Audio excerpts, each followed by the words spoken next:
तो आदाब, नमस्कार, गुड इवनिंग, सत श्री अकाल। एक बार फिर आप तमाम लोगों का स्वागत है क्राइम तक की कहानी के इस एपिसोड में। उम्मीद है पूरी फैमिली अच्छी होगी, अपना और अपनों का ख्याल रख रही होगी। साल तो जय हिंद गाइस आपके लिए आज मैं एक हॉरर स्टोरी लेके आ गया हूँ। तो चलिए स्टोरी एक बार पहले सुन लेते हैं। आज की कहानी कोरोना काल की कहानी है। 2020 में जब कोरोना ने दस्तक दिया तो पूरी दुनिया लॉकडाउन में पड़ गई। सारे कारोबार ठप हो गए, लोगों की नौकरियां गई। पहली बार देखने को मिला कि दफ्तर घर से भी चल सकता है, क्योंकि वर्क फ्रॉम होम शुरू हुआ। इंसानों के बीच में दूरियां बनाई गई, मास्क पहनने की आदत डाली गई, एक दूसरे के करीब जाने में डर लगने लगा। यहाँ तक कि अगर शुरुआत में तो किसी मोहल्ले में पता चल जाए कि कोई एक कोरोना पेशेंट है तो उस गली तक से लोग अपना मुंह मोड़ लेते थे। जिनकी मौत हो गई उनको कांधा देने वाला कोई नहीं था, शमशान कब्रिस्तान में जगह नहीं थी। ऐसी बहुत सारी चीज़ें हैं और इसी कोरोना ने बहुत सारी कहानियों को भी जन्म दिया। और आज की कहानी उसी कोरोना काल की एक अजीब व गरीब कहानी है। कहानी राजस्थान के भरतपुर की है। इस कहानी में मैं ओरिजिनल कैरेक्टर जो है उसका नाम बदल दूंगा, कुछ वजह है उसकी। तो भरतपुर में एक फैक्ट्री थी और उस फैक्ट्री में बहुत सारे मजदूर काम किया करते थे, या अलग अलग जो इंजीनियर और बाकी सब जो थे। उसी में एक ये बदला हुआ नाम विनोद। शिकारपुरी खड़े हैं तो कोई नाम देना है तो विनोद का ही दे दो। तो एक एम्प्लॉय था जिसका नाम विनोद था, उसी फैक्ट्री में काम किया करता था। उसकी एक बीवी, 2 बच्चे। भरतपुर से कुछ ही दूरी पर एक गांव में उसका घर। ठीक ठाक परिवार चल रहा था, जिंदगी सही कट रही थी। जितने पैसे मिलते थे उसमें पूरे परिवार का ठीक ठाक से गुजारा भी हो रहा था। लेकिन तब तक जब तक कि कोरोना ने दस्तक नहीं दी। जब कोरोना आया और उसके बाद शायद 25 फरवरी या मार्च की वो तारीख थी जब पहली बार इस देश में लॉकडाउन लगा।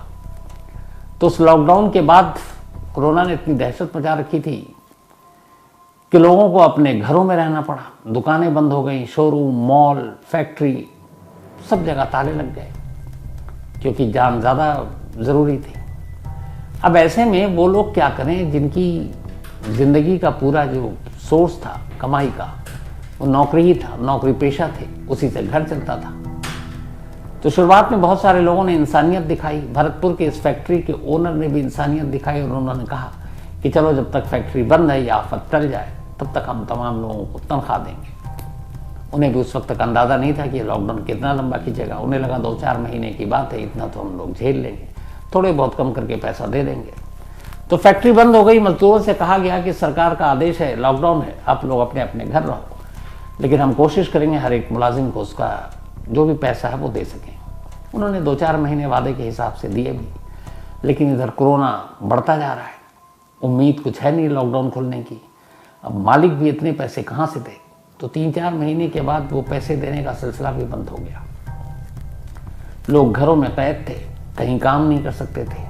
जिनके पास और कोई जरिया नहीं था आमदनी का, वो क्या करते, कहाँ जाते। कुछ दिनों तक उधार से चला, किसी से मांग कर, कुछ रिश्तेदारों ने मदद कर दी, किसी और ने। ये लाखों परिवार का किस्सा है। तो उन्हीं लाखों परिवार में से ये विनोद का परिवार भी उसी चीज़ों से जूझ रहा था। जैसे तैसे करके कोरोना काल काट लिया विनोद के परिवार ने। कोरोना ने धीरे धीरे अपना कहर कम किया। इसके बाद सरकार के आदेश पर अब जिंदगी ढर्रे पर आई। कल कारखाने, दुकानें, मॉल, सिनेमा हॉल सब खुलने शुरू हो गए। तो इसी में भरतपुर की ये फैक्ट्री भी खुल गई। जब फैक्ट्री खुली तो सभी मुलाजिम काम पर लौटे, राहत की सांस ली। विनोद भी काम पर लौटा। अच्छा, इस फैक्ट्री में विनोद की एक बड़ी अलग पहचान थी। वो बहुत ही हंसमुख, मिलनसार, अपने तमाम कुलीग जो भी साथी वहाँ काम करते थे उन सबसे बहुत प्यार से बात करता। उन लोगों का दिल भी बहलाता अपनी हंसी वाली बातों से। तो उसका जो रेपो था वो बहुत अच्छा था कि एक बहुत अच्छा इंसान है, और वो दिल का इंसान भी अच्छा था। तो लोग उसकी कदर भी करते, इज्जत भी करते, उसे मिस भी करते। तो जब लॉकडाउन ख़त्म हुआ तो सब लोग आए, विनोद से मिले, सब बड़े खुश। फिर से ज़िंदगी वैसे ही पटरी पर लौट आई जैसे 2020 कोरोना से पहले थी। लेकिन इस बार लोगों ने महसूस किया कि विनोद के बर्ताव में कुछ तब्दीली आ गई है। शुरुआत में लोगों को लगा कि शायद इस कोरोना काल की वजह से बहुत सारी चीज़ें झेली हैं लोगों ने, विनोद के ऊपर भी बहुत सारे ऐसी मुश्किलें आई होंगी। फैक्ट्री बंद, तनख्वाह मिलती नहीं थी, पता नहीं परिवार कैसे चल रहा होगा, कैसे पल रहा होगा। तो ये सोचकर उन्होंने धीरे धीरे इन चीज़ों को इग्नोर किया। लेकिन उसके आसपास के लोगों को लगा कि अब विनोद उतना हंसमुख नहीं रहा,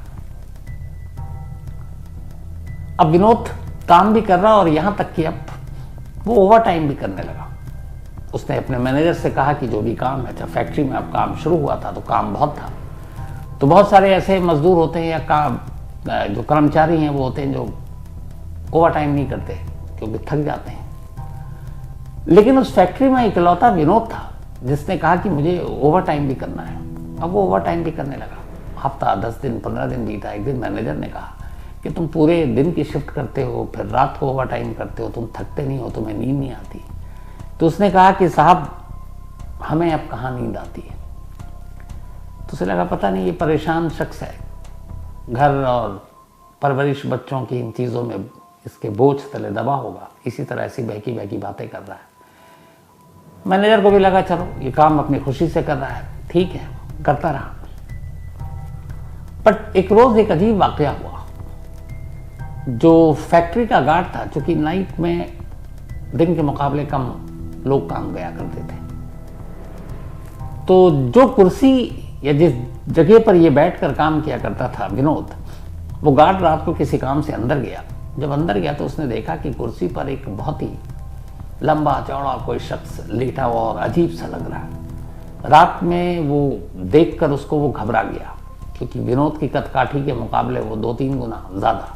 उसे लगा इतना बड़ा इंसान तो मैंने देखा नहीं है, लंबा चौड़ा। वो बदहवास वापस भागा चीखता हुआ। लोगों ने पूछा क्या हुआ। उसने कहा मैं गया अंदर तो देखा कि विनोद सो रहा है, लेकिन विनोद बदला हुआ था। तो मैनेजर भी था जो नाइट ड्यूटी पे, वो आया। उसने कहा चलो। जब अंदर गए तो उन्होंने देखा कि विनोद ही वहाँ लेटा हुआ है। मैनेजर ने गार्ड को डांटा कि तुम इस तरह से अफवाहें फैला रहे हो, झूठी बातें कर रहे हो। अब गार्ड को लगा कि मैंने तो सच में वही देखा था, लेकिन अब सीन बदल चुका है। उसने कुछ कहा नहीं। धीरे धीरे वक्त बीता। पूरे 1 महीने गुजर गए वापसी पर नौकरी करते हुए विनोद को। ठीक 1 महीने के बाद अब सैलरी मिलनी थी और विनोद का ओवर टाइम भी था। लेकिन 7 तारीख को ये सैलरी मिलनी थी, 7th उस मंथ के पहले वीक में। 7 तक विनोद ने काम किया, 6 की नाइट तक, और 7 को विनोद चला गया। अब अगले दिन आया नहीं। तो ये लगा कि वहाँ के मैनेजर और बाकी लोगों को, उसने लगातार दिन रात काम किया, ओवर टाइम काम किया है, तो शायद थका हुआ नहीं आया। लेकिन उन्हें बड़ी अजीब बात ये लगी कि वो अपनी तनख्वाह लिए हुए बिना ही चला गया, सैलरी ली नहीं और वो चला गया। तो उन्हें लगा कुछ ज़रूरी काम आ गया होगा गांव से। अगले दिन भी नहीं आया। 8, 9, 10 बीतता गया, विनोद की कोई खबर नहीं। अब उसे ज्वाइन भी करना है क्योंकि उसके हिस्से का काम उसे करना है। तो मैनेजर से बात ओनर तक पहुंची कि वो बिना बताए हुए गायब है, और ऊपर से ये है कि उसने अपनी सैलरी भी नहीं ली। अब उन लोगों को लगा कि कहीं विनोद के साथ कुछ हो तो नहीं गया, क्योंकि ऐसा कभी इससे पहले हुआ नहीं कि उसने अपनी तनख्वाह नहीं ली और यूं ही बिना बताए हुए भी कभी वो गायब नहीं हुआ, छुट्टी लेकर गया। तो इस बार ऐसा क्यों हुआ। इधर उधर विनोद के जो तमाम जानकार थे उनसे पहले पूछताछ की गई। फिर लास्ट में ये था कि विनोद के घर का पता था। तो मालिक ने ये कहा अपने मैनेजर से कि तुम विनोद के 1 महीने की जो पूरी सैलरी है जो उसने ओवर टाइम के साथ कमाया है, उसके करीब 50,000 रुपये अराउंड बनते थे। उन्होंने कहा ये 50,000 ले जाकर विनोद को दे दो और पूछो कि वो कहाँ है, क्यों नहीं आ रहा है। उसने बिना बताए हुए नाराज भी हुआ कि बिना बताए हुए गायब है। तो मैनेजर ने कहा ठीक है। अगले दिन मैनेजर अपने एक और साथी को लेकर विनोद के गांव पहुंचता है। वहाँ पूछते पूछते वो विनोद के घर तक पहुंचता है। जब घर पर पहुंचता है तो देखता है कि वहाँ एक महिला है, 2 बच्चे। तो जाकर पूछता है कि विनोद कहाँ है। तो पत्नी उसकी तरफ देखती है। वो दोबारा पूछता है तो पत्नी कहती है जी वो तो अब है नहीं, वो तो रहे नहीं। तो कहता नहीं वो, लेकिन कहाँ गए, घर पे नहीं है, कहीं और गए। अगली लाइन जो पत्नी ने कही उसे सुनकर मैनेजर के पैरों तले की जमीन खिसक गई। उस महिला ने कहा कि जी मेरे पति विनोद को मरे हुए 3 महीने हो गए। कोरोना जब खत्म होने वाला था, अब लगा सब कुछ ठीक होगा, तभी विनोद को कोरोना हो गया और उस कोरोना के बाद उसे अस्पताल में पहुंचाया गया, लेकिन उसे बचाया नहीं जा सका और कोरोना की वजह से विनोद ने दम तोड़ दिया और इसी गांव में उसका अंतिम संस्कार किया गया। तब कोरोना की मौत को लेकर इतना छुआछूत नहीं था, लोग भी थे, गांव वाले भी आए थे, क्योंकि कोरोना बहुत कम हो गया था। लेकिन उस कम कोरोना में भी बहुत सारे लोगों की जान जा रही थी। मैनेजर ने कहा कि आप क्या बात कर रही हैं भाभी जी, अभी हफ्ता भर पहले तक तो विनोद हमारे यहाँ काम कर रहा था, बाकायदा उसने ओवर टाइम किया। पत्नी ने कहा कि आपको कोई गलतफहमी हुई है, विनोद के जैसा कोई दिखने वाले ने काम किया होगा। उसने कहा, बोला कि मैं कई साल से उसी फैक्ट्री में मैनेजर हूँ और मेरी विनोद से बहुत अच्छी बोलचाल है, हंसी मजाक भी है, मैं धोखा नहीं खा सकता। मैं उसकी आवाज़ भी पहचानता हूँ, उसके अंदाज भी पहचानता हूँ, उसका चेहरा भी जानता हूँ, तो मैं कैसे धोखा खा सकता हूँ। और मैंने इस 1 महीने के अंदर उससे कई बार बात भी की। मैंने ये भी बात की कि ओवर टाइम है, तुम इतना ओवर टाइम क्यों कर रहे हो। उसने कहा कि मैंने ये भी पूछा था कि तुम्हें नींद नहीं आती। उसने कहा मुझे नींद नहीं आती। और आप कह रही हैं कि उसकी डेथ हो गई है। तो बोले आप मान नहीं रहे तो मैं क्या करूं, बाकी लोगों से पूछिए। अब उसने बच्चों से सबसे पूछना शुरू किया, क्योंकि मैनेजर मानने को तैयार नहीं था और जो उसके साथ था वो भी मानने को तैयार नहीं, क्योंकि हफ्ता भर पहले तक तो वो उसके साथ था और 1 महीने लगातार नौकरी की। कुछ और लोग आए, उन्होंने मैनेजर को बताया, साहब 3 महीने पहले की बात है जब विनोद की डेथ हो चुकी थी कोरोना की वजह से। जब हर एक को उसने खंगाल लिया तब मैनेजर को लगा कि ये लोग सच बोल रहे हैं, लेकिन उसको समझ में नहीं आ रहा था कि जो उसने देखा वो कैसे गलत हो सकता है।